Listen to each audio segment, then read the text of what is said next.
ebbaluwa bwage zatambula eyitibwa naye kisangidwa nga ali mu parliament era bwedda tugezaako okulwawo okwo konna ng'agezaako okulaba oba basobola okukola ki okubeerawo ffenna nga weetuli naye oluvannyuma n'agamba nti tekisobose next time nera y'omu nga mwami Mayanja bwe yakola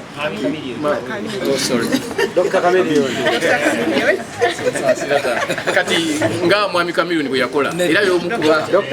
nga Dr. Kamiliyoni bwe yakola omanyi n'abantu bempenye ekitiibwa mujja kunsonyiwa so kati nze nakulyamu embeera eyo nti omuntu mba manyi kumuwa ekitiibwa mu ngeri eyo goli yange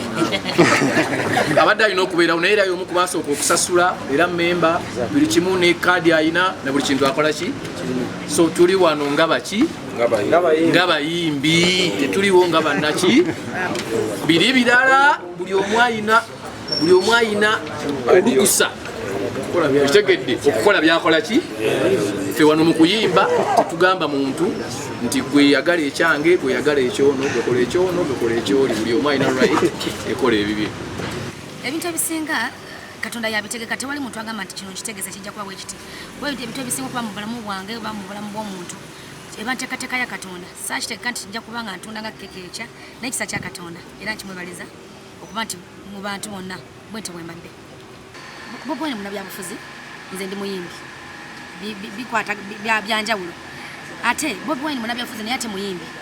muganda wange mu music yensonga lwaki walaba Bobi Wine yajja ku mukolo gwange yensonga lwaki walaba Bobi Wine yajja ku mukolo gwange ng'ate akimanyi nti nze ndi wa NRM nange nkimanyi nti wa people power so kati Bobi Wine tulina ekitugatta nga ffe tuli baluganda mu music kuba tutambulira abawagezi tulina bamu tutambulira ku nguudo zezimu buli kimu Bobi Wine muganda wange mu music byabufuzi ndi muyimbi naye kulakana n'ensi yange nsaba tuli baluganda bannanga Bobi Wine yayimba n'agamba nti ebyobufuzi tebikola ki tebitwawula so nsaba abantu bagende ku kigambo kyayogera njagala nnyo okubeera nga nnyamba z'abantu njagala nnyo omuntu alabika obulungi kabe mwami era nyina yino edduuka ly'engoye nnyamba z'abaami njagala nnyo omwami alabika obulungi oba omwami awunya obulungi oba omwami nga oba omukyala yenna nga alabika bulungi obula bwe nsanga omuntu ng'alina embalabe mugamba nti munange tukola bwe tuti okola bwoti nyina talent mumuze gyendaba nti njagala nnyo ekirabika obulungi yensonga kinakola ebizigo okuba nti njagala abantu abaleka obulungi ekyo kiba kitone abantu abasinga tebamanyi kulabirira abantu bakwambaza abantu bakola ki naye ekyo kitono kiri munze nga Kafe Musasi ate njagala nnyo Katonda asaasire njagala nnyo okuyamba abaana naddala abaana bamulekwa naye lwakuba nti ensawo ekyalagaya naye mu maaso awo Katonda bali bansaasidde njagala kukola ku Babies Home nserugamanyi Munabyebufuzi naye ate nze si Munabyebufuzi sibyetaaga kubanga okubeera Munabyebufuzi oba nga minti kaki olaba n'omuntu bwogenda obadde toli mulimba n'ogenda mu byobufuzi oyiga okulimba kate nze saagala kuzanya na mutima gwange era sigenda kuyingira byabufuzi sina kiruubirirwa toba ngenda mu byabufuzi no wabula ebintu byenakola nabikola na mutima gwange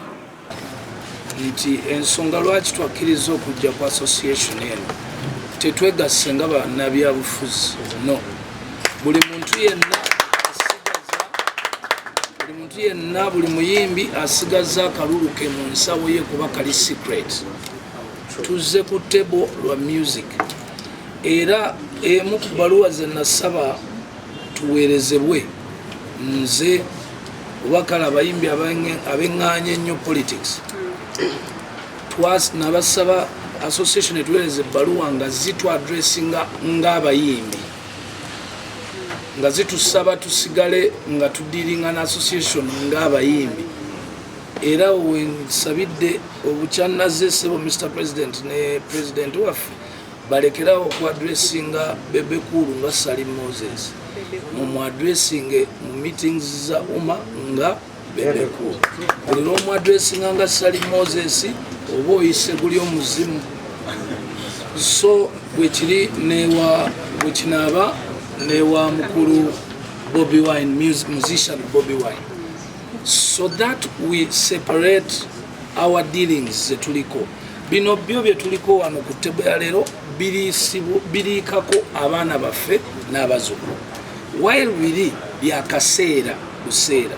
so nga ate ffe tufe abakuze tulabi enjawulo yabyo kino wekitandikira kiri ne wekikoma so nja kusaba nti mu office gwemanya nti decisions zonna ezijja okukolebwa